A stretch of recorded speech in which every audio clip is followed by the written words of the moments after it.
त्यानंतर पाहू आपण physical properties. Alcohols and phenols consist of two parts, an alkyl aryl group and a hydroxyl group. आता alcohol आणि फिनॉलला दोन पार्ट्स असतात. एक आहे अल्किल किंवा अरिल ग्रुप आणि दुसरा असतो हायड्रॉक्झिल group. The properties of alcohols and phenols are chiefly due to the hydroxyl group. आणि अल्कोहोल आणि फिनॉल यांचे जे चीफली म्हणजे मुख्यत्वे जे गुणधर्म आहेत त्यांचे हे त्यांच्यामध्ये प्रेझेंट असणाऱ्या हायड्रॉक्झिल ग्रुपमुळे आहे. The nature of alkyl and aryl groups simply modify these properties. आणि अल्किल आणि ॲरिल ग्रुप जे आहेत तर त्यांचं जे नेचर आहे तर हे नेचर या प्रॉपर्टीला मॉडिफाय करत असतं. त्यामध्ये अगोदर पाहू आपण boiling point. The boiling points of alcohols and phenols increase with increase in the number of carbon atoms, increase in van der Waals forces. आता अल्कोहोल आणि फिनॉलमध्ये जसे जसे कार्बनची संख्या वाढत जाईल तसतसं वॅन डर वॉल फोर्ससुद्धा इन्क्रीज होतो आणि या सर्वांमुळं बॉइलिंग पॉईंटसुद्धा इन्क्रीज होत जातो. In alcohols, the boiling point decreases with increasing of branching in carbon chain because of decrease in van der Waals forces with a decrease in surface area. आणि जेव्हा अल्कोहोलमध्ये branching होईल बरोबर आहे का, तर जशी ब्रँचिंग इन्क्रीज होईल म्हणजे प्रायमरीपेक्षा सेकंडरीचा बॉइलिंग पॉईंट कमी असेल, सेकंडरीपेक्षा टर्शरीचा कमी असेल. म्हणजे बॉइलिंग पॉईंट हा ब्रँचिंग वाढली की बॉइलिंग पॉईंट या ठिकाणी डिक्रीज होणार. आणि त्याच्या मागचं रिझन जर पाहिलं आपण तर वॅन डर वाल फोर्सेस हे या ठिकाणी डिक्रीज होत असतात ब्रँचिंगमुळं. आणि जसजशी ब्रँचिंग वाढते तसतसा सरफेस एरिया पण डिक्रीज झालेलाच असतो. The OH group in alcohols and phenols is evolved in intermolecular hydrogen bonding as shown below. आता जे OH ग्रुप आहे अल्कोहोल अँड फिनॉलमध्ये तर याच्यामध्ये इंटरमॉलिक्युलर हायड्रोजन बॉन्डिंग प्रेझेंट असते आणि ते आपल्याला इथं पाहायला मिळेल. वरती आपण जर पाहिलं तर तुमच्या लक्षात येईल की एखादा अल्किल ग्रुप आहे तर यामध्ये जेव्हा ROH अटॅच आहे ना तर हा दुसऱ्या ROHला तर पहिल्याचा ऑक्सिजन दुसऱ्याच्या हायड्रोजनला आणि त्यानंतर दुसऱ्याचा ऑक्सिजन तिसऱ्याच्या हायड्रोजनला बरोबर. तर या पद्धतीनं ती बॉन्डिंग जी आहे ही हायड्रोजन बॉन्डिंग जी आहे त्यामुळं आपल्या लक्षात येईल की त्यांच्यामध्ये बॉइलिंग पॉईंट इतर ग्रुपपेक्षा जास्त आहे. सेम पद्धतीनं तुम्हाला फिनलमध्ये पण पाहायला मिळेल. फिनलमध्ये पण कंटिन्युअसली पहिल्याचा ऑक्सिजन हा दुसऱ्यांच्या हायड्रोजनसोबत या ठिकाणी हायड्रोजन बॉन्डिंग त्याला आपण इंटरमॉलिक्युलर दोन मॉलिक्युलच्या आतली हायड्रोजन बॉन्डिंग म्हणून. आणि सेम पद्धतीनं इथंसुद्धा आपल्याला सेम पॅटर्न पाहायला मिळेल. It is interesting to note that boiling points of alcohols and phenols are higher in comparison to other classes of compounds, namely hydrocarbons, ethers, haloalkanes, and haloarenes of comparable molecular masses. आता मी यावर सांगितलं की alcohol आणि फिनॉलमध्ये hydrogen bonding present असल्यामुळं same molecular मासचे जर तुम्ही hydrocarbon घेतले इथर, हॅलोअल्केन, हॅलोअरिन तितकंच मॉलिक्युलर मास पण त्यांचं बॉइलिंग पॉईंट इतका जास्त असणार आहे का, नाही. पण अल्कोहोल आणि फिनॉलचा जास्त असणार आणि त्याचं रिझन जर पाहिलं आपण तर त्यामध्ये प्रेझेंट असणारी intermolecular hydrogen bonding. For example, ethanol and propane have comparable molecular masses but their boiling points differ widely. आता इथेनॉल आणि प्रोपेन या दोघांचा जर आपण विषय केला तर खाली दिलं आहे का, तर इथेनॉलचा मॉलिक्युलर मास जर पाहिला आपण तर ते किती आहे बरं, तो आहे ऑलमोस्ट 46 बरोबर. आता इथेनॉलचा बॉइलिंग पॉईंट जो आहे तो मात्र 351 आहे 46 असतानासुद्धा. आणि सेम 46 मॉलिक्युलर मास आपल्याला मिथॉक्झिमिथेन या इथरचा दिसेल पण त्याचा बॉइलिंग पॉईंट 248 केल्विन आहे. सेम पद्धतीनं प्रोपेन जे आहे त्याचाही नियर अबाउट 44 मॉलिक्युलर मास आहे पण त्याचा जो बॉइलिंग पॉईंट आहे तो किती आहे 231 केल्विन. म्हणजे याचा अर्थ काय झाला की अल्कोहोलमध्ये इथर ग्रुप असू द्या हायड्रोकार्बन असू द्या सेम मॉलिक्युलर मास असतानासुद्धा बॉइलिंग पॉईंट आपल्याला या ठिकाणी जास्त पाहायला मिळेल. The boiling point of methoxymethane is intermediate of the two boiling points.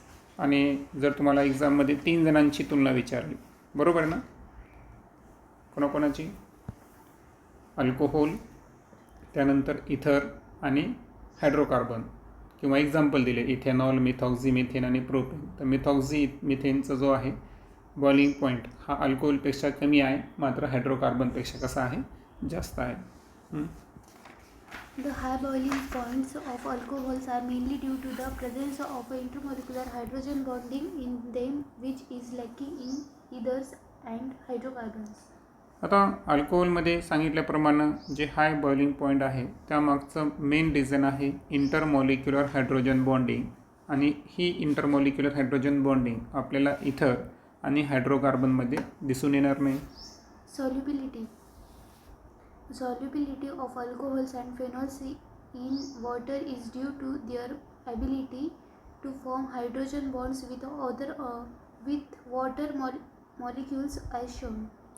आता अल्कोहोल आणि फिनॉलचं आणखीन एक वैशिष्ट्य म्हणजे की ते वॉटरमध्ये त्यांची सोल्युबिलिटी खूप जास्त आहे. आणि याचं रिझन जर पाहिलं तर वॉटर मॉलिक्यूलसोबतसुद्धा हे अल्कोहोल अँड फिनॉल्स काय तयार करतात, हायड्रोजन बॉन्ड तयार करू शकतात. जसं की इथं राईट हँड साईडच्या फिगरमध्ये जर पाहिलं तुम्ही तर इथे पहा CH3 CH2 CH2OH, बरोबर. समजा आपण याला कन्सिडर केलं की हा काय आहे, इथेनॉल आहे. तर हा इथेनॉलचा ऑक्सिजन जर पाहिला आपण तर या वॉटर मॉलिक्यूल असेल किंवा हा वॉटर मॉलिक्यूल असेल किंवा हा वॉटर मॉलिक्यूल असेल, तर या प्रत्येकासोबत काय करायला तो हायड्रोजन बॉन्ड तयार करायला, त्यामुळे त्याची सोल्युबिलिटी वॉटरमध्ये खूप जास्त आहे. The solubility decreases with the increase in size of alkyl aryl hydrophobic groups. आता ही सोल्युबिलिटी मात्र जसं अल्किल आणि ॲरिल ग्रुप्सची संख्या साईज या ठिकाणी इन्क्रीज होत जाईल तशी सोल्युबिलिटी मात्र डिक्रीज होत जाते. कारण जितका अल्किल आणि ॲरिल ग्रुपचा साईज मोठा होतो तसा त्याचा नेचर काय होतो, हायड्रोफोबिक होतो. आणि त्यामुळं वॉटरसोबतची सोल्युबिलिटी ही साईजनुसार या ठिकाणी डिक्रीज होत जाते. Several of the lower molecular mass alcohols are miscible with water in all proportions. आणि बरेचसे असे अल्कोहोल आहे की ज्यांचं मॉलिक्युलर मास कमी आहे, तर हे वॉटरमध्ये पूर्णपणे मिसिबल आहे, म्हणजे पूर्णपणे विरघळतात. त्यानंतर आहे example 11.3. Arrange the following sets of compounds in order of their increasing boiling points. आता तुम्हाला 1 2 3 4 5 6 दिलेत, बरोबर आहे का. आता यामध्ये तुम्ही फक्त लॉजिक कोणतं लक्षात ठेवायचं आन्सर लिहित असताना, की पहिलं लॉजिक तुम्ही असं ठेवणार की जर हायर कार्बनकडून लोअरकडे जाताना बॉइलिंग पॉईंट काय होत जातो, इन्क्रीज होत जातो. कारण आपण पाहिलं की पुढे पुढे हायड्रोफोबिक होत जातं, हे की नाही. आता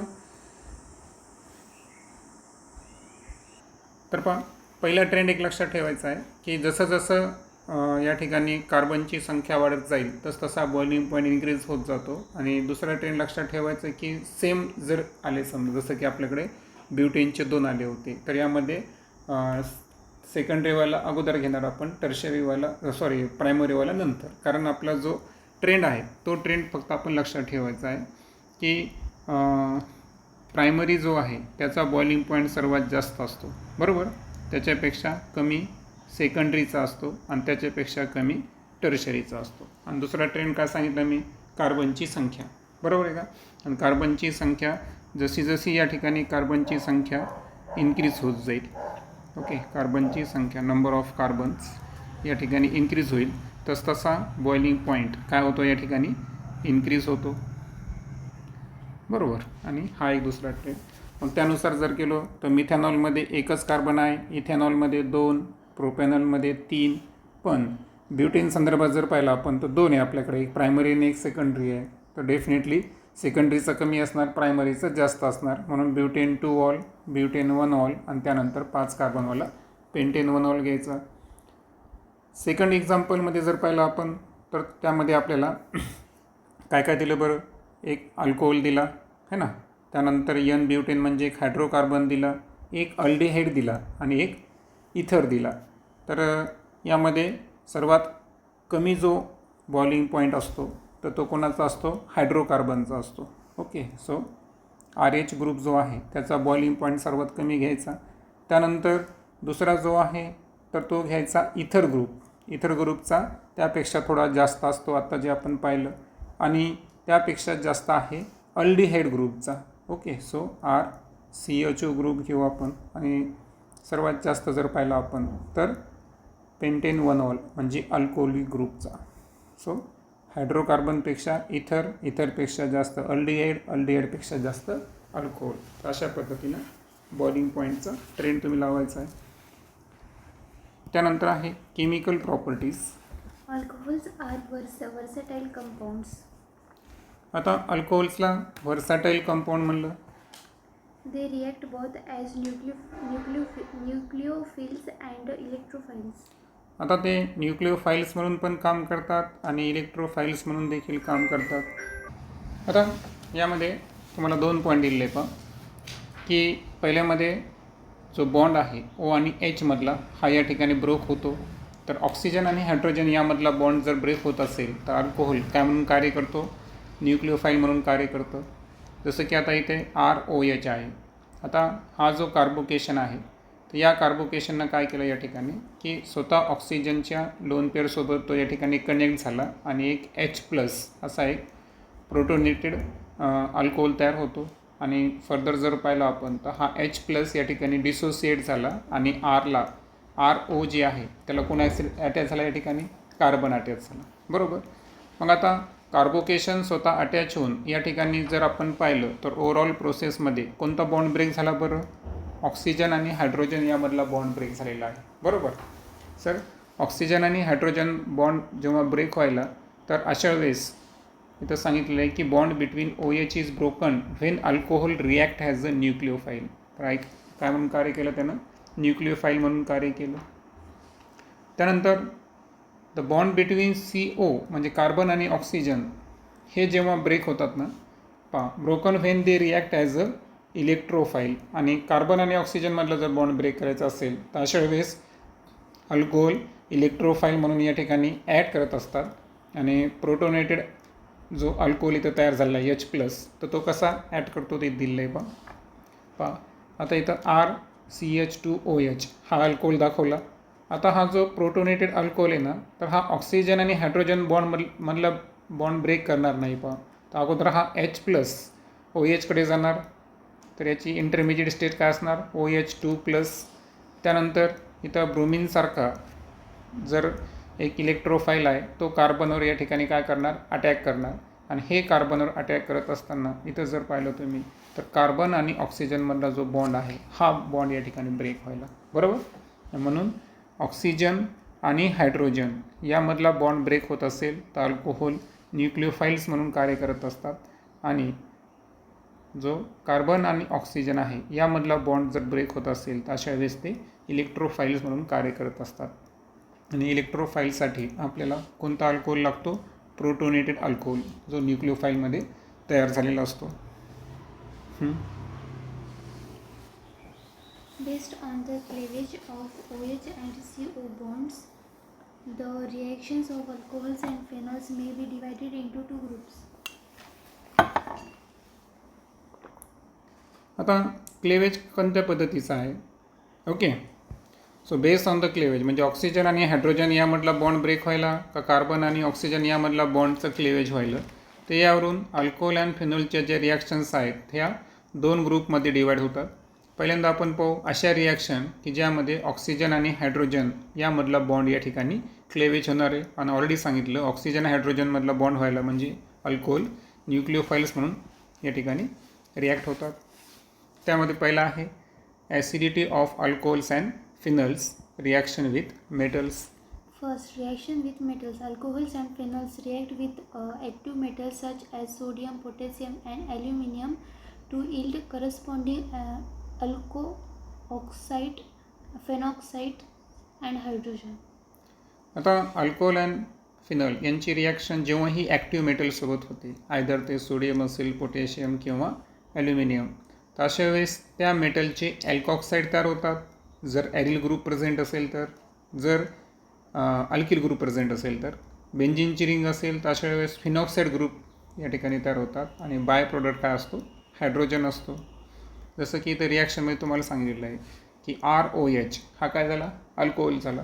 तर अल्कोहोलची रिॲक्शन सोडियम मेटलसोबत केली तर हे करत असताना आपल्याला काय करायचं आहे की तुम्हाला माहीत आहे क्लिवेज कोणता आहे, ऑक्सिजन आणि हायड्रोजनचा आहे, बरोबर आहे का. तर हा बॉन्ड या ठिकाणी ब्रेक करायचा आणि हा जो RO आहे याला डायरेक्ट अटॅच कोणाला करायचं, Na करायचं. आता Na 2 आहेत म्हणून आपण अल्किल ग्रुप 2 घेतले. मग RO हे जे ग्रुप आहे तर याला जर Na अटॅच होत असेल तर हा काय झाला, सोडियम अल्कॉक्साईड. ओके. जसं की आता हा इथिल ग्रुप असेल तर सोडियम इथॉक्साईड असं नाव असेल. आणि हा जो ऑक्सिजन हायड्रोजन बॉन्डला ब्रेक झाला तर 2 हायड्रोजन या ठिकाणी हायड्रोजन म्हणून काय होतात, रिमूव्ह होतात. जसं की आता इथं एक एक्झाम्पल दाखवलं आहे, टर्शरी ब्युटिल अल्कोहोल, बरोबर.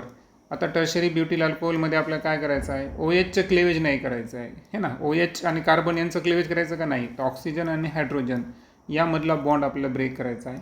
मग आता हे करत असताना एक लक्षात घ्या की ॲल्युमिनियमची व्हॅलेन्सी 3 असते, बरोबर आहे का. आणि इथं आता हा हायड्रोजनचं क्लेवेज होत असताना मग आता व्हॅलेन्सी मेंटेन करण्यासाठी पहा, हा जो अल्किल ग्रुप आहे आपला हा 3 टाइम्स घ्यावा लागतो, ठीक आहे. सो ॲल्युमिनियमची एकट्याची व्हॅलेन्सी आहे ना 3, तर यासाठी आपल्याला हा टर्शरी ब्युटिल जो ग्रुप आहे अलॉंग विथ ऑक्सिजन, तर हा आपल्याला 3 टाइम्स या ठिकाणी घ्यावा लागला. कारण आपल्याला ऑलरेडी ॲल्युमिनियम किती घेतले आपण, 2 घेतलेले आहेत आणि हे 6 आहेत. आता हे 6 कशासाठी घेतले आपण, कारण पुन्हा आपल्याला हायड्रोजन डायॲटॉमिक म्हणून रिमूव्ह करायचं आहे आणि ॲल्युमिनियमची व्हॅलेन्सी 3 आहे. सो 2 and 3 व्हॅलेन्सी एक्सचेंजमुळे इथं 6 झालेलं आहे. सो ओव्हरऑल काय झालं की हा पूर्ण ग्रुपला आपल्याला 3 टाइम्स घ्यायचा आणि त्याला ॲल्युमिनियम जर आपण बाहेर प्लेस केला तर याचं नाव होतं aluminium tertiary butoxide. Okay. So aluminium tertiary ब्युटॉक्साईडचा फॉर्म्युला काय आहे, CS3 3 टाइम्स O आणि कंसाच्या बाहेर 3 टाइम्स घ्यायचा आपल्याला आणि नंतर Al लिहायचा, बाहेर हायड्रोजन गॅस पडला. आता हे झालं कोणासंदर्भात, अल्किल ग्रुप संदर्भात. ॲरिल ग्रुपमध्ये काय होणार, जसं की इथं एक्झाम्पल दाखवलेलं आहे फिनॉलचं. आता फिनॉलची रिॲक्शन सोडियमसोबत होईल तर आपल्याला क्लेवेज कोणाचं करायचं आहे, ऑक्सिजन आणि हायड्रोजनचं करायचं आहे. मग हायड्रोजन जो आहे तर H2 म्हणून बाहेर पडतो, म्हणून दोन्ही कंटेंट 2 वेळेस घेतले आणि O जे आहे त्याला डायरेक्ट अटॅच व्हायला या ठिकाणी Na अटॅच व्हायला. मग बेंझिनच्या रिंगला O- आणि Na+ अटॅच असेल तर त्याला काय म्हणतो आपण, सोडियम फिनॉक्साईड.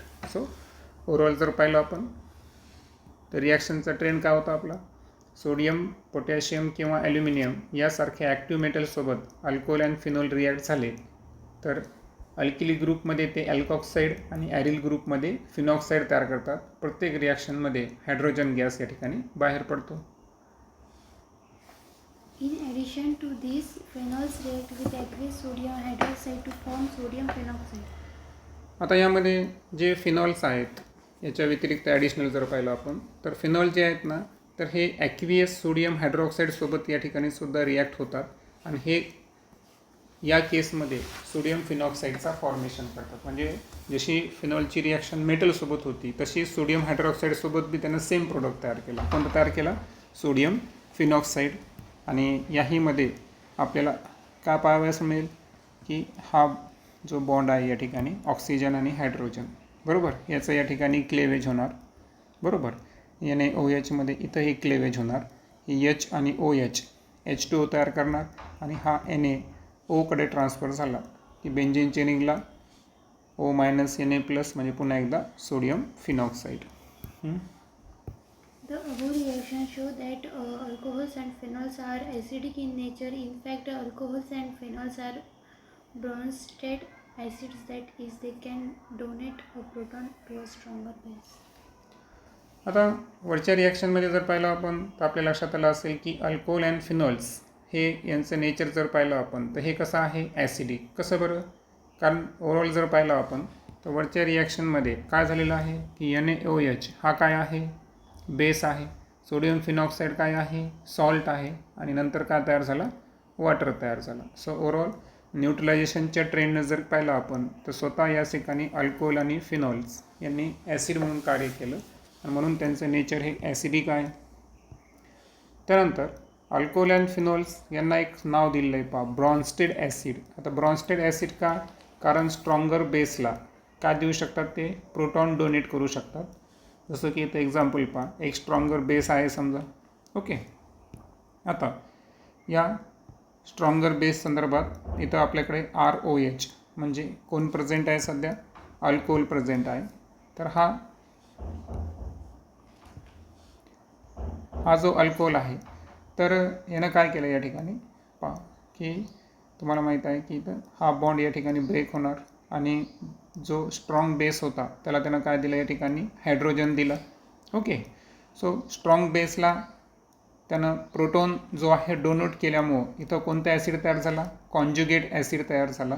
आणि स्वतः आरनं काय केलं या ठिकाणी, की जी लोन पेअर होती बेसची ती स्वतः ऑक्सिजनकडे आली. मग RO आणि त्यासोबत 3 लोन पेअर ऑफ इलेक्ट्रॉन जर असेल तर हा आहे कॉन्ज्युगेटेड बेस. सो ओव्हरऑल जर पाहिलं आपण तर ॲसिड म्हणून इथं अल्कोहोलनं जे काम केलं, तर हे करत असताना त्यानं प्रोटॉन डोनेट केला. प्रोटॉन डोनेट केल्यामुळं स्वतः तो कॉन्ज्युगेट बेस बनला आणि बेसला कॉन्ज्युगेट ॲसिड केलं आणि याच रिझनमुळं त्याला काय म्हणतात? ब्रॉन्स्टेड ॲसिड म्हणतात. त्यानंतर आहे acidity of alcohols. Second, acidity of alcohols. The acidic characters of alcohols is due to the polar nature of OH bond. आता अल्कोहोलचं ॲसिडिक नेचर असण्यामागचं आणखीन एक कारण जर पाहिलं आपण तर ऑक्सिजन आणि हायड्रोजन बॉन्ड याची जी नेचर आहे तो कसा आहे? पोलार नेचर आहे. An electron releasing group CH3 and C2H5 increases electron density on oxygen, tending to decrease the polarity of OH bond. आता पुढचा पॉईंट असा आहे की इलेक्ट्रॉन रिलीजिंग जे ग्रुप आहे, मिथिल असेल, इथिल असेल, तर हे काय होतात माहिती आहे का, की हे इलेक्ट्रॉन डेन्सिटी जी आहे ऑक्सिजनवरची हे इन्क्रीज करतात. ओके, कारण हे स्वतः काय आहे? इलेक्ट्रॉन रिलीजिंग ग्रुप आहे. इलेक्ट्रॉन रिलीज केल्यामुळं ऑक्सिजनवर जी इलेक्ट्रॉन डेन्सिटी आहे ती इन्क्रीज होते. आता ऑक्सिजनवर इलेक्ट्रॉन डेन्सिटी इन्क्रीज झाल्यामुळं डेफिनेटली ऑक्सिजन हायड्रोजनची बॉन्डची जी पोलॅरिटी आहे ती काय व्हायला लागली या ठिकाणी? डिक्रीज व्हायला लागली. म्हणजे याचा अर्थ जितके या ठिकाणी कार्बनची संख्या वाढायली तसतसं या ठिकाणी काय वाढली? इलेक्ट्रॉन डेन्सिटी इन्क्रीज व्हायली, पण पोलॅरिटी काय व्हायली? डिक्रीज व्हायली. आणि म्हणून तुम्हाला इथं दिलेलं आहे की डिक्रीज द ॲसिड स्ट्रेंथ, आणि त्यामुळं काय व्हायलं? ॲसिडची स्ट्रेंथसुद्धा काय होते या ठिकाणी? डिक्रीज होते. पहा, पुन्हा एकदा वाक्य आपण रिपीट करू की CH3 C2H5 सारखे जे ग्रुप आहेत यांना आपण इलेक्ट्रॉन रिलीजिंग ग्रुप म्हणतो. ते ज्याच्यावरती अटॅक करतील त्या ठिकाणी ते इलेक्ट्रॉन डेन्सिटी इन्क्रीज करतात. आता ते ऑक्सिजनकडे चालले. ऑक्सिजनकडे जात असताना डेफिनेटली हे इलेक्ट्रॉन रिलीजिंग ग्रुप त्या ठिकाणी इलेक्ट्रॉन डेन्सिटी इन्क्रीज करतात. मात्र इलेक्ट्रॉन डेन्सिटी इन्क्रीज झाल्यामुळं 2 गोष्टी त्या ठिकाणी डिक्रीज व्हायला. एक म्हणजे OH बॉन्डची पोलॅरिटी पण डिक्रीज होते आणि त्याच्यामुळं ॲसिडची जी स्वतःची जी स्ट्रेंथ आहे तीसुद्धा डिक्रीज होते. आणि याच रिझनमुळं जी ॲसिड स्ट्रेंथ ऑफ अल्कोहोल जर पाहिलं आपण तर त्याचा ऑर्डर कसा आहे की प्रायमरीमध्ये जर पाहिलं आपण तर प्रायमरीमध्ये आपल्याला ॲसिडची स्ट्रेंथ ही सर्वात जास्त पाहायला मिळेल. सेकंडरीमध्ये जर पाहिलं आपण तर इलेक्ट्रॉन विड्रॉईंग ग्रुपची संख्या वाढली. बरोबर, मग इलेक्ट्रॉन इलेक्ट्रॉन रिलीजिंग ग्रुपची संख्या वाढल्यामुळं या ठिकाणी पोलॅरिटी काय झालेली आहे? डिक्रीज, म्हणजे ॲसिडिक स्ट्रेंथसुद्धा डिक्रीज झाली. आणि टर्शरीमध्ये जर पाहिलं तर आणखीन कार्बनची संख्या वाढली, म्हणजे इथं ॲसिडिक स्ट्रेंथ पुन्हा एकदा डिक्रीज होणार. आणि म्हणून ॲसिडिक स्ट्रेंथ संदर्भात जर ऑर्डर पाहिला आपण तर ॲसिडिक स्ट्रेंथ सर्वात जास्त प्रायमरीमध्ये असते, त्यापेक्षा कमी सेकंडरीमध्ये, आणि सर्वात कमी कोणामध्ये असणार? टर्शरीमध्ये. टर्शरीमध्ये तुम्हाला टू मच वापरलं म्हणजे फारच कमी येते ठिकाणी ॲसिडिक स्ट्रेंथ. बरोबर, कारण पोलॅरिटी फार कमी झालेली ना, कारण हे इलेक्ट्रॉन डेन्सिटी जी आहे ती इन्क्रीज झाली. Okay, so electron density increase primary to tertiary, electron density increase होते. ओके, सो जर तुम्हाला इलेक्ट्रॉन डेन्सिटी जर विचारलं, इलेक्ट्रॉन डेन्सिटी जी आहे ती प्रायमरीपेक्षा सेकंडरीमध्ये जास्त, त्याच्यापेक्षा जास्त टर्शरीमध्ये. पण जर तुम्हाला बॉन्डची पोलॅरिटी विचारली है ना, पोलॅरिटी ऑफ OH बॉन्ड जर विचारलं किंवा दुसरी गोष्ट काय विचारली, ॲसिडिक स्ट्रेंथ जर विचारली. ओके, तर या दोन्ही संदर्भात ट्रेंड काय असेल, प्रायमरीची सर्वात जास्त, त्यापेक्षा कमी सेकंडरी, त्यापेक्षा कमी टर्शरी. तर अशा पद्धतीचे हे ट्रेंड्स.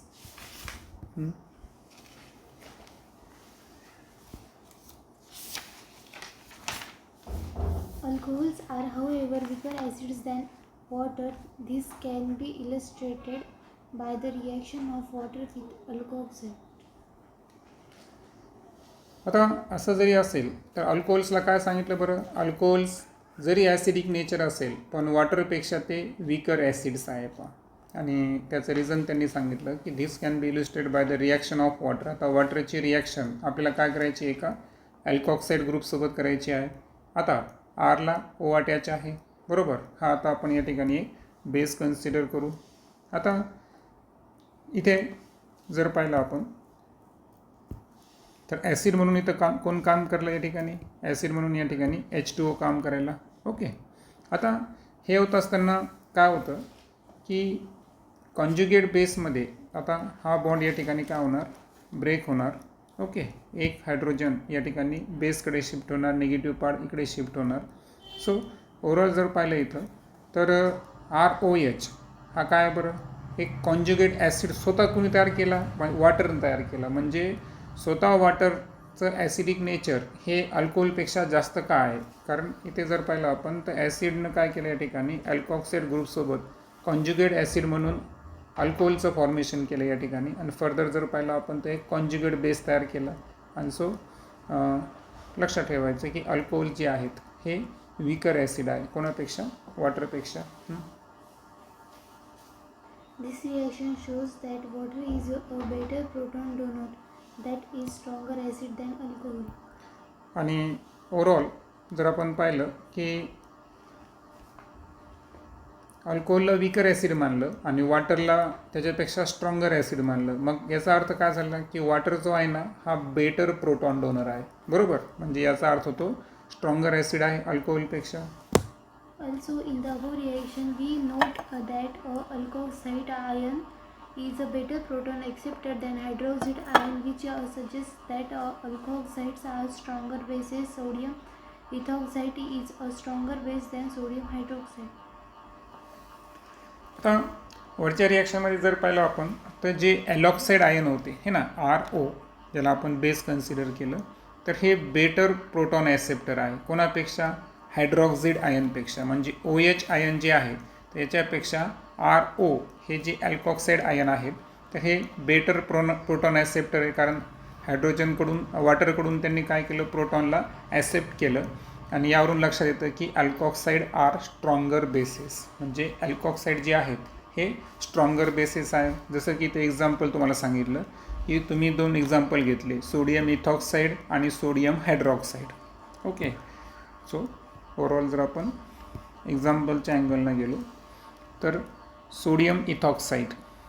ओके, सो C2H5ONa आणि त्यानंतर C2H5OH या दोघांची आपण तुलना करूया. ओके, बरोबर. सॉरी, मला हे घ्यायचं होतं NaOH. ओके, आता हा सोडियम हायड्रॉक्साईड आहे आणि हा सोडियम इथॉक्साईड आहे. मग प्रश्न असा आहे की या दोघांमध्ये बेटर बेस कोण आहे. तर या दोघांमध्ये बेटर जो बेस आहे किंवा स्ट्रॉंगर बेस आहे तो कोण आहे, सोडियम इथॉक्साईड आहे. आणि मग आता सोडियम इथॉक्साईड का आहे, कारण याची जेव्हा वॉटरसोबत रिॲक्शन होणार तर अशा वेळेस हा जो हायड्रोजन आहे तर या हायड्रोजनचा बेटर प्रोटॉन ॲक्सेप्टर हा कोण आहे, सोडियम इथॉक्साईड आहे. म्हणजे NaOHपेक्षा वॉटरमधून H+ आयन अर्थातच प्रोटॉनला ॲक्सेप्ट करण्याची जास्त क्षमता ही C2H5ONa म्हणजे या अल्कॉक्साईड ग्रुपमध्ये आहे. म्हणून तुम्हाला सांगितलं की अल्कॉक्साईड जे आहे हे बेसेसपेक्षा कसे असतात या ठिकाणी, स्ट्रॉंगर असतात. म्हणजे जे आपण एक्झाम्पल घेतो NaOH KOH हे की नाही, याच्यापेक्षा अल्कॉक्साईड ग्रुपवाले हे स्ट्रॉंगर बेस आहेत.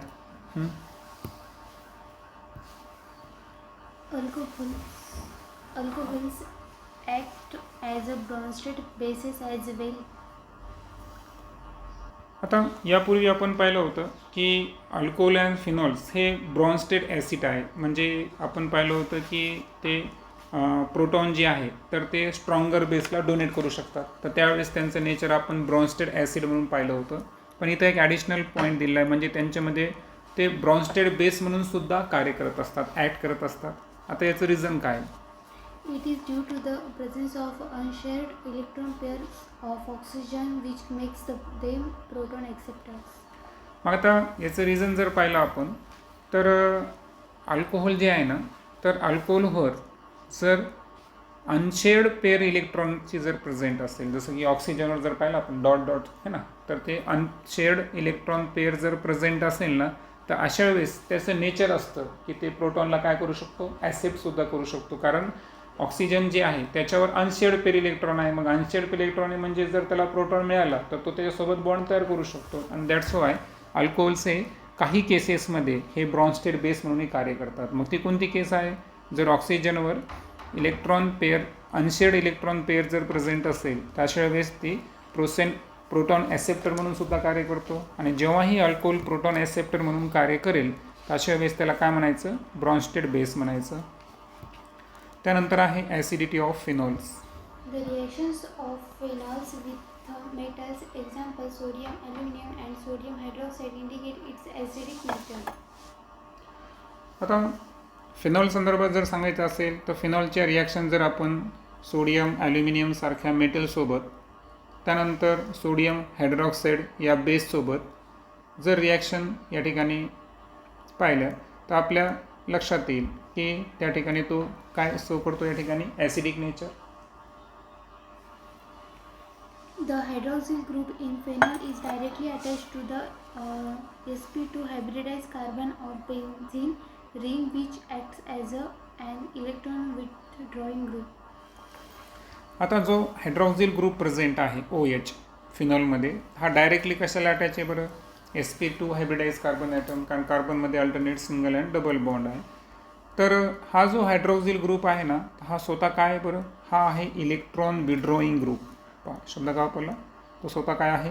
इलेक्ट्रॉन विड्रॉईंग ग्रुप आहे. Due to this, the charge distribution in phenol molecule, as depicted in its resonance structures, causes causes the oxygen of OH group to be positive.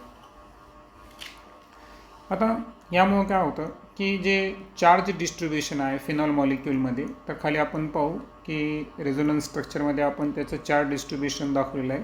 तर यामध्ये oxygen जो आहे ना OH ग्रुपमध्ये, तर यामध्ये या ठिकाणी आपल्याला काय दिसेल? या ठिकाणी पॉझिटिव्ह दिसेल. पहा, आणि इलेक्ट्रॉन म्हणजे तिथं पॉझिटिव्ह ग्रुप आहे याचा अर्थ तो इलेक्ट्रॉन विड्रॉईंग ग्रुप म्हणून त्या ठिकाणी ॲक्ट करतो.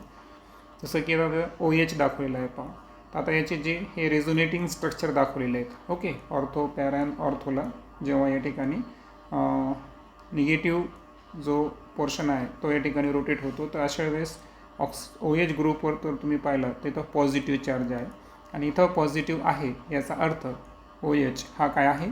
इलेक्ट्रॉन विड्रॉईंग ग्रुप आहे. ओके.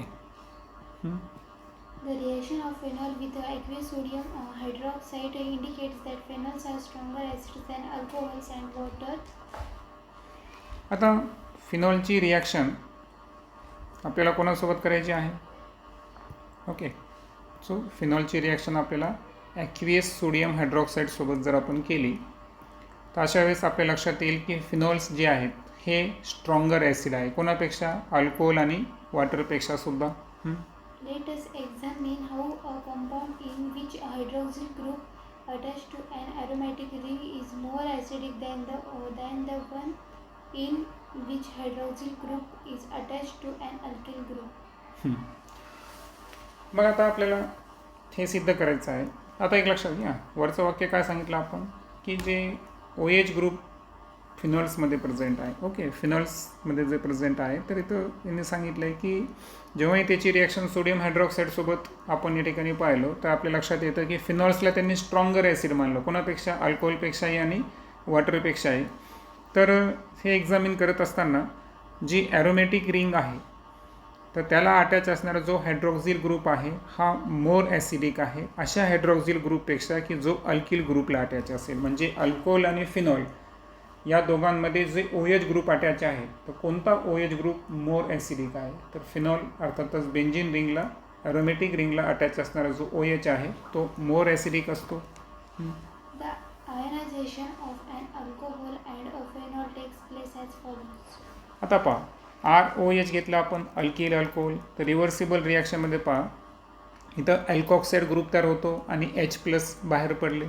सेकंड रिॲक्शनमध्ये बेंझिनच्या रिंगला OH अटॅच हा फिनॉल आहे. इथं पण रिव्हर्सिबल रिॲक्शन आहे. तर बेंझिन रिंगला O- आला या ठिकाणी आणि प्लस या ठिकाणी H+. Due to the higher electronegativity of sp3 hybridized carbon of phenol to which OH is attached, electron density decreases on oxygen. आता इथे एक पहिलं कारण दिलेलं आहे पहा की जो OH कशाला अटॅच आहे, फिनॉलला अटॅच आहे. तर तो ॲक्च्युअल कोणता आहे, sp2 हायब्रिडाइज कार्बनला अटॅच असणारा OH आहे. Okay.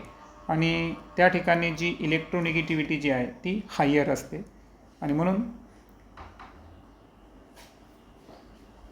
Higher negativity of sp2 hybridize carbon of phenol म्हणजे फिनॉलमधला असा कार्बन की जो sp2 हायब्रिडाइज होता ज्याला OH अटॅच आहे त्याची इलेक्ट्रोनिगेटिव्हिटी हायर असल्यामुळं त्या ठिकाणी जी इलेक्ट्रॉन डेन्सिटी आहे ऑक्सिजन ॲटमची ती काय झालेली आहे, decrease. Okay. So electron density जी आहे ऑक्सिजनवरची काय झालेली त्या ठिकाणी डिक्रीज झालेली आहे.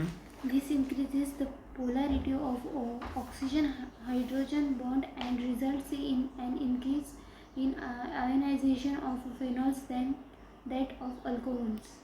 आणि त्यामुळं ती OH बॉन्डची जी पोलॅरिटी आहे ती तिथं इन्क्रीज झालेली आहे. पोलॅरिटी इन्क्रीज झाली म्हणजे फिनॉलचं आयोनायझेशनची जी स्ट्रेंथ आहे ती इन्क्रीज होते. हां, काय काय सांगितलं ते पुन्हा एकदा रिपीट करू आपण की हा जो कार्बन आहे हा कार्बन कोणता आहे, sp2 हायब्रिडाइज कार्बन आहे की ज्याला इथं OH अटॅच आहे. आता होतं काय की या ठिकाणी जी इलेक्ट्रोनिगेटिव्हिटी आहे तर ती हायर इलेक्ट्रोनिगेटिव्हिटी आहे.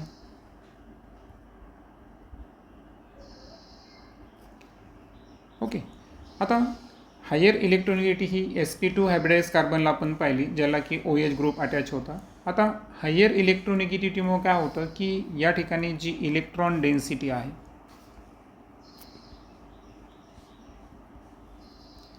तर ही इलेक्ट्रॉन डेन्सिटी या ठिकाणी काय झाली, डिक्रीज झाली. आता इलेक्ट्रॉन डेन्सिटी डिक्रीज होणे म्हणजे याचा अर्थ OH बॉन्ड जे आहे त्याची पोलॅरिटी काय व्हायली या ठिकाणी इन्क्रीज. सो OH जे बॉन्ड आहे याची पोलॅरिटी त्या ठिकाणी वाढायली आणि पोलॅरिटी इन्क्रीज होत असेल तर आयोनायझेशनसुद्धा त्या ठिकाणी इन्क्रीज होतं आणि म्हणून आयोनायझेशन जे आहे of phenols than that of ion म्हणजे इथं इन्क्रीज इन आयोनायझेशनसुद्धा होतं. ओके. आणि ज्याचं आयोनायझेशन जास्त तर तो स्ट्रॉंगर ॲसिड आणि म्हणून वरती आपण जे पाहिलं होतं की फिनॉल्स हे अल्कोहोल्स आणि वॉटरपेक्षा काय आहे, स्ट्रॉंगर ॲसिड आहे. याची काही कारणं आपण या ठिकाणी डिस्कस केली. Now let us examine the stabilities of alkoxide and phenoxide ions. आता आपल्याला हे जे अल्कॉक्साईड आहेत, अल्कॉक्साईड क्लिअर ना तुम्हाला सर्वांना. अल्कॉक्साईड म्हणजे Rला O अटॅच असणे आणि दुसरा आहे फिनॉक्साईड म्हणजे बेंझिनच्या रिंगला O- अटॅच असणे. तर हे अल्कॉक्साईड आणि फिनॉक्साईड आयन जे आहेत तर यांची स्टॅबिलिटी आता आपण एक्झामिन करू. In alkoxide ion, the negative charge is localized on oxygen, while in phenoxide ion, the charge is delocalized. आता फरक आहे याच्यामध्ये. जेव्हा अल्कॉक्साईड आयनबद्दल बोलतो आपण है ना, हे अल्कॉक्साईड आयन तर यामध्ये ऑक्सिजनचे आपल्याला लोन पेअर दिसतील. ओके. आता यामध्ये जो निगेटिव्ह चार्ज आहे ना हा लोकलाइज आहे म्हणजे हा फक्त कुठं आहे, ऑक्सिजनवरच आहे. परंतु फिनॉक्साईड आयनमध्ये जर पाहिला आपण तर चार्ज हा कसा आहे, डिलोकलाइज आहे. The delocalization of negative charge structure IV makes phenoxide ion more stable and favors the ionization of phenol. आता हा जो निगेटिव्ह चार्ज होता ऑक्सिजनवर कशामध्ये, फिनॉलमध्ये, तर हा डिलोकलाइज आहे आणि डिलोकलाइजमुळे असल्यामुळं ते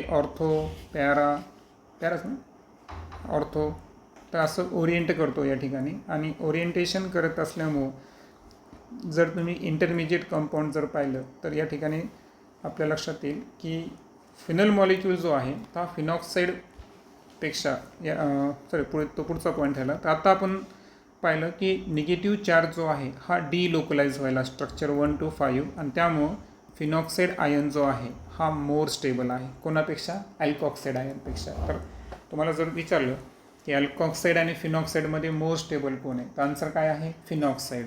का स्टेबल आहे तर त्याचं कारण जर विचारलं तर अल्कॉक्साईड आयनमध्ये निगेटिव्ह चार्ज कसा आहे, लोकलाइज आहे बरोबर ऑक्सिजनवरचा, जेव्हा की फिनॉक्साईड आयनमध्ये जर पाहिलं आपण तर ऑक्सिजनवरचा चार्ज कसा आहे, डिलोकलाइज आहे. आणि डिलोकलायझेशन जे आहे हे आपण या ठिकाणी जे काय म्हणतो आपण रेझोनन्स स्ट्रक्चरनं या ठिकाणी अभ्यासू शकतो. आणि सो फायनली सिद्ध होतं की फिनॉक्साईड आयन हे अल्कॉक्साईड आयनपेक्षा मोर स्टेबल आहेत. Although there is also charge delocalization in phenol, its resonance structures have charge separation due to which the phenol molecule is less stable than phenoxide ion. आणि त्यानंतर पुढे सांगितलं त्यांनी की जरी त्या ठिकाणी आपल्याला चार्ज डिलोकलायझेशन दिसत असेल फिनॉलमध्ये, परंतु त्याचं जे रेझोनन्स स्ट्रक्चर आहे तर रेझोनन्स स्ट्रक्चरमध्ये चार्ज सेपरेशन होतं आणि टू व्हिच आणि याच रिझनमुळे जर पाहिलं आपण तर फिनॉल मॉलिक्यूल हे लेस स्टेबल आहे कोणापेक्षा, फिनॉक्साईड आयनपेक्षा. सो वरती आपण अल्कॉक्साईड आणि फिनॉक्साईडची तुलना केली तर त्यामध्ये फिनॉक्साईड मोर स्टेबल दिसले आपल्याला. आता खाली आपल्याला 2 जणांची तुलना करायची, एक फिनॉक्साईड आयन आणि एक फिनॉल बरोबर. सो तुमच्यासमोर दोन्ही स्ट्रक्चर आहे, एक आहे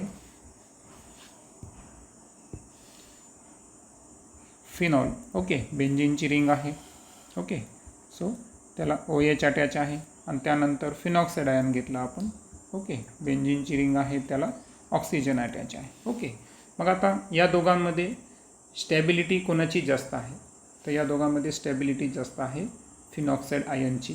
कारण फिनॉल जो आहे तर हा फिनॉल मॉलिक्यूलच्या संदर्भात जर पाहिलं आपण तर चार्जचं त्या ठिकाणी काय आहे, चार्ज डिलोकलायझेशन जरी असेल मात्र त्याचं जे रेझोनन्स स्ट्रक्चर आहे तर त्या रेझोनन्स स्ट्रक्चरमध्ये काय होतं, चार्जचं सेपरेशन होतं. रेझोनन्स स्ट्रक्चरमध्ये काय होतं, चार्जचं सेपरेशन होतं आणि म्हणून फिनॉल मॉलिक्यूल हा लेस स्टेबल आहे कोणापेक्षा, फिनॉक्साईड आयनपेक्षा. In substituted phenols, the presence of electron withdrawing groups such as nitro group enhances the acidic strength of phenol. आता फिनॉलला जर सबस्टिट्यूट ग्रुप प्रेझेंट असतील ओके, सो फिनॉलमध्ये जर सबस्टिट्यूट ग्रुप जर प्रेझेंट असतील, जसं की आपण आता एक एक्झाम्पल घेऊ ओके.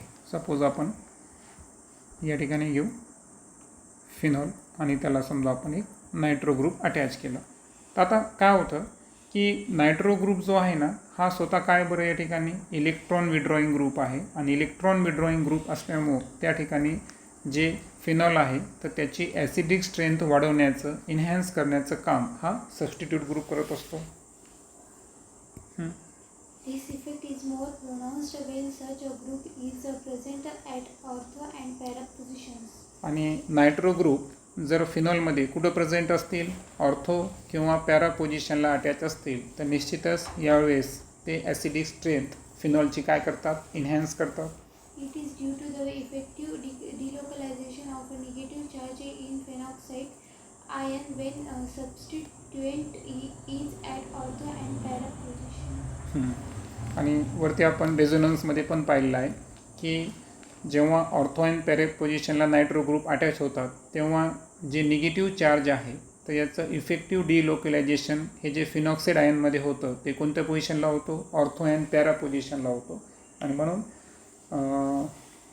नायट्रो ग्रुपसारखे जे इलेक्ट्रॉन विड्रॉईंग ग्रुप आहेत ते जर ऑर्थो अँड पॅरा पोझिशनला अटॅच असतील तर अशा वेळेस फिनॉलची ॲसिडिक स्ट्रेंथ त्या ठिकाणी काय होते, इन्क्रीज होते. On the other hand, electron releasing groups such as alkyl groups in general do not favor the formation of phenoxide ion, resulting in decrease in acid strength. आणि जे अल्किल ग्रुप्स आहेत हे स्वतः कोण आहेत बरं, हे इलेक्ट्रॉन रिलीजिंग ग्रुप आहेत, हे ना. इलेक्ट्रॉन विड्रॉईंग ग्रुप आहेत का, नाही. तर अल्किल ग्रुप हे इलेक्ट्रॉन रिलीजिंग ग्रुप आहे आणि याचं कारण जर पाहिलं तर ते फिनॉक्साईड आयनचं काय करत नाही, फॉर्मेशन करत नाही, आणि दॅट्स वाय त्यांची जी ॲसिडिक स्ट्रेंथ आहे ती काय झालेली असते, डिक्रीज झालेली असते. Cresols, for example, as less acidic than phenol. आणि एक्झाम्पल सांगितलं या ठिकाणी जे क्रेझॉल आहे. ओके, सो क्रेसॉल हे फिनॉलपेक्षा कसे आहेत या ठिकाणी, लेस ॲसिडिक आहेत. आता तुम्हाला एक चार्ट दिलेला आहे पहा. आता पी के व्हॅल्यू सध्या एवढं लक्षात ठेवा की ती जितकी कमी तितका ॲसिड काय असतो, स्ट्रॉंगर असतो. ओके, सो पी के व्हॅल्यू जितकी कमी तितका तो ॲसिड तितका काय असतो, स्ट्रॉंग असतो. आता इथं जर पाहिलं आपण तुम्हाला ऑर्थो, आता पहा एक लक्षात घ्या की आताच मी तुम्हाला सांगितलं की जे फिनल ग्रुप आहे तर त्याला नायट्रो ग्रुप जर अटॅच होत असतील तर अशा वेळेस त्याची ॲसिडिक स्ट्रेंथ काय होते, या ठिकाणी वाढते. आता ॲसिडिक स्ट्रेंथ वाढली म्हणजे पी के व्हॅल्यू कमी होणे, बरोबर. आता त्याच्यातही तुम्ही इथं पाहू शकता की ऑर्थो अँड पॅरा पोझिशनला पहा, ऑर्थो अँड पॅरा पोझिशनला पी केची व्हॅल्यू कमी आहे पहा, correct. So ortho and para पोझिशनला पी केची व्हॅल्यू कमी आहे कारण वरती आपण पाहिलं की त्या ठिकाणी त्यांची ॲसिडिक स्ट्रेंथ त्या ठिकाणी वाढते कारण ते इलेक्ट्रॉन विड्रॉईंग ग्रुप आहेत. परंतु एम नायट्रोफेनलला जर पाहिलं तर पी के व्हॅल्यू वाढली म्हणजे इथे ॲसिडिक स्ट्रेंथ काय झाली, त्या ठिकाणी कमी झाली. त्यानंतर फिनॉल जर पाहिलं आपण आणि वरतीच आपण पाहिलं की नायट्रो ग्रुप अटॅच झाल्यामुळे ॲसिडिक स्ट्रेंथ वाढली म्हणजे केवळ एकट्या फिनॉलचं जर पाहिलं आपण तर पी के व्हॅल्यू इथं वाढली म्हणजे ॲसिडिक स्ट्रेंथ त्याच्यापेक्षा काय झाली, कमी झाली. त्यानंतर क्रेझॉलचं सांगितलं तुम्हाला की क्रेझॉल हे फिनॉलपेक्षा लेस ॲसिडिक आहे आणि म्हणून पहा क्रेझॉलमध्ये पी केची व्हॅल्यू वाढलेली आहे, बरोबर. सो कोणतेही घ्या, ऑर्थो मेटा असेल किंवा पॅरा असेल तर क्रेझॉलचे ऑल एक्झाम्पल जे आहेत त्यामध्ये पी के व्हॅल्यू वाढलेली आहे. आणि त्यानंतर तुम्ही अल्कोहोलकडे जर आले इथेनॉलसारख्या तर यामध्ये ऑलमोस्ट पी के व्हॅल्यू किती झाली, 15.9, आणि म्हणून इथेनॉल तर फार कमी ॲसिडिक आहे कोणापेक्षा, फिनॉलपेक्षा. सो पी के व्हॅल्यू आणि ॲसिडिक स्ट्रेंथ जितकी व्हॅल्यू कमी तितकी ॲसिडिटी जास्त. आणि तुम्हाला लेफ्टला दिलेलं पण आहे की greater the P K value weaker the acid. From the above data, you will note that phenol is million times more acidic than ethanol. आणि वरच्या डाटावरून आपल्या लक्षात आलं असेल की फिनॉल जो आहे, काय शब्द वापरला पहा, million times more acidic than ethanol. म्हणजे जरी तुम्हाला इकडं इथेनॉलचं 15.9 दिसत आहे आणि फिनॉलचं 7.2 आहे, परंतु ते ॲक्च्युअल जेव्हा तुम्ही पी के व्हॅल्यू डिटेलमध्ये शिकणार तेव्हा तुमच्या लक्षात येईल की ती व्हॅल्यू काय आहे, मिलियन टाइम्स ग्रेटर आहे, है ना, फिनॉल हा इथेनॉलपेक्षा. त्यानंतर आहे example 11.414. Arrange the following compounds in increasing order of their acidic strength.